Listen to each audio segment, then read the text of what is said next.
अस्सलाम वालेकुम, कैसे हैं सब? आई होप सब ठीक होंगे। Welcome back my another vlog.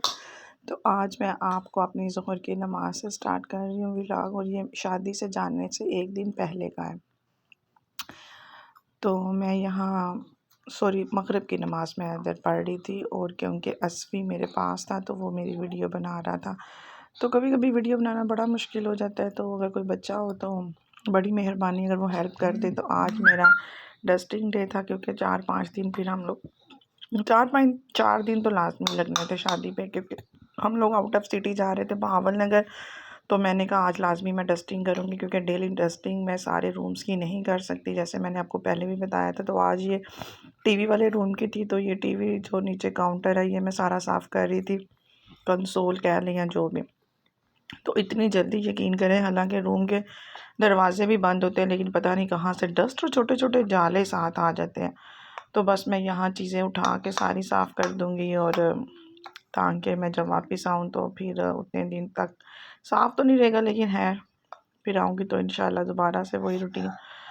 तो आज मेरे माइंड में बहुत ज़्यादा काम भी थे, क्योंकि हम लोगों ने साथ कुछ स्नैक वगैरह बना के भी लेके जाने थे, सैंडविच वगैरह। और मैं हमेशा जहाँ भी जाऊँ ना, तो मैं घर से कुछ बना के लेके जाती हूँ। तो ये फिर बच्चे रास्ते में, आपको पता ही है, कभी अच्छा खाना मिलता है कभी नहीं, तो फिर आराम से हम लोग खा सकेंगे, क्योंकि सफ़र थोड़ा लंबा है, और वैसे भी अपनी गाड़ी में बंदा इंजॉय करता ठहरता हुआ ही जाता है। तो बस वो बनाने थे, पैकिंग सारी मैंने करनी थी, और शॉपिंग तो मैंने एज़ इट इज़ कोई ख़ास नहीं की, क्योंकि मेरे पास सारा कुछ था। आपको पता ही 15 दिन पहले भी हम लोग शादी पे गए थे, तो मेरे हाथों पे मेहंदी वही स्टिल लगी हुई है अभी तक, वो उतरी नहीं, पता नहीं क्या वजह है। तो इसलिए मैंने मेहंदी तो लगाने का सोचा भी नहीं था, क्योंकि पहले ही डिज़ाइन नहीं उतरा। और ये अलमारी भी मैंने सारी साफ़ कर दी थी, जो कि इसी रूम में पड़ी हुई है। यहाँ बच्चों की चीज़ें हैं, कुरान पाक है, क्योंकि कारी साहब भी इधर ही पढ़ाते हैं। उनकी डायरीज़ वगैरह या जो भी स्कूल से नोट्स आते हैं, मार्क्स कार्ड वगैरह, हर चीज़ इधर पड़ा हुआ। फैसल से रिलेटेड हर चीज़ इधर ही होती है। फिर और यहाँ ही ट्रेडमिल पड़ी हुई है, तो हर चीज़ फिर मैंने इस रूम की पूरी साफ़ कर दी थी, क्योंकि लास्ट टाइम मैंने अपने बेडरूम की डस्टिंग की थी। तो किचन की माशाल्लाह मैं रोज़ाना ही कुछ ना कुछ उसका खाना बनाते करती रहती हूँ, तो उसका तो रोज़ाना ही हो जाता है। लेकिन रूम्स का फिर एक दिन छोड़ के एक दिन मतलब करती हूँ और ज़्यादातर मैं शाम को ही करती हूँ, क्योंकि सुबह तो बड़ा बंदा भाग दौड़ में लगा होता है, और शाम में अब्दुलरहमान भी सोया होता है, तो मैं आराम से फिर अपना ये काम ना पूरा कर लेती हूँ। तो उसके बाद मैंने जाना था पार्लर, सिर्फ आईब्रो वगैरह बनवाने थे, और ये फ़लूदा जो मैं लेकर आई थी ये भी बनाना था, क्योंकि फ़ैसल ने उस दिन हम लोगों ने नहीं बनाया था, तो अगले दिन मैंने बनाया। तो ये सारी इंस्ट्रक्शन जो थी वो मैं बॉक्स से पढ़ रही थी, और पता नहीं फ़र्स्ट टाइम ही लिया था, कैसा बनेगा मुझे नहीं पता, लेकिन फ़ैसल को इतना पसंद आया कि मैंने शादी से आके भी एक दफ़ा उनको बना कर दिया, तो उनको बहुत ही मज़ेदार लगा। और उनको वैसे भी टूटी फ्रूटी फ्लेवर उनका फेवरेट है, तो ये आई थिंक वही था, खुशबू भी वही थी। तो खैर मैंने तो नहीं खाया, लेकिन इनके बाबा को बड़ा अच्छा लगा, तो ज़ाहिर है उनके लिए बनाया, उनको अच्छा लगा है तो ठीक है।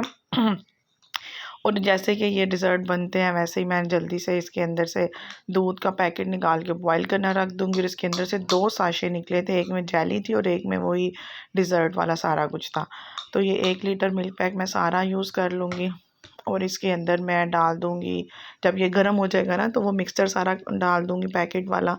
और एक एक कप मैंने पानी भी डाला था, क्योंकि ये मिल्क पैक है ना, तो मैंने इसको पकाना था काफ़ी देर, तो मैंने कहा चलो मैं 1 कप पानी डाल दूँगी, जो कि फिर पक के सूख जाएगा। मैंने इसको थिक करूँगी, और दूसरी तरफ मैंने एक छोटा कप भी पानी का बॉईल करने रख दिया था जेली के लिए, और इसमें जो जेली का साशे था वो निकाल के मैं अलहदा से बना के तो फ्रीज़ में रख दूँगी। तो आप कोशिश करिएगा कि जब भी आप जेली बनाएं ना किसी डिज़र्ट के लिए भी, तो हमेशा कम पानी में उसको डिज़ोल्व करें। बड़े मग में जो करते हैं ना, फिर वो लिक्विड ही रह जाता है। तो अगर आप जो छोटा कप होता है या मेजरमेंट वाला कप होता है, तो फिर आप देखिएगा आपका कितनी परफेक्ट जेली बनती है। तो इसमें सेवइयाँ भी थी, इसमें मेवे भी थे, बड़ा कुछ था इसमें। और टेस्ट तो आपको मैंने पहले ही बताया कि मेरे घर में इतना अच्छा लगा है, तो इनके चाचू को भी मैंने भेजा था, इनकी दादों को भी, सबको मतलब फैसल को बड़ा अच्छा लगा था, तो उन्होंने आके दोबारा भी मेरे से बनवाया है। तो यहाँ मैं सारा कुछ इसमें देख रही थी कि क्या है। लजीज़ा वालों के प्रोडक्ट आपको पता ही है, पहले भी बहुत अच्छे होते हैं। तो यहाँ मैं मतलब सारा ये बना लूँगी। तो ये बिल्ली जो है ना, ये नहीं जान छोड़ती हमारी, ये इधर ही बैठी रहती है। फिर कभी कभी मुझे इतना खौफ आता है ना, जब ये इतनी वो मस्कीन शक्ल बना के मेरे वो दरवाजे पे खड़ी रहती है। शायद इसी वजह से मैं उसको कुछ ना कुछ डाल देती हूँ। चिकन की कोई बोटी डाल दूँगी, कलेजियाँ डाल दूँगी, गर्दन कोई नहीं मतलब वो एक डाल दूँगी।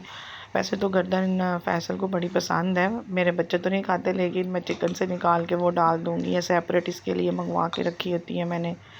तो अब मैं इसको दूध भी डालूँगी थोड़ा सा ना। मैं बना रही थी तो मैं इसे नहीं दे रही थी, तो पर मुझे फिर इतना आया ना, फिर मैंने कटोरी में थोड़ा सा पानी मिक्स करके इसको दूध दे दिया। और मुझे डर भी बड़ा लगता है चीज़ मतलब ये हाथों में से चीज़ पकड़ने की कोशिश करती है।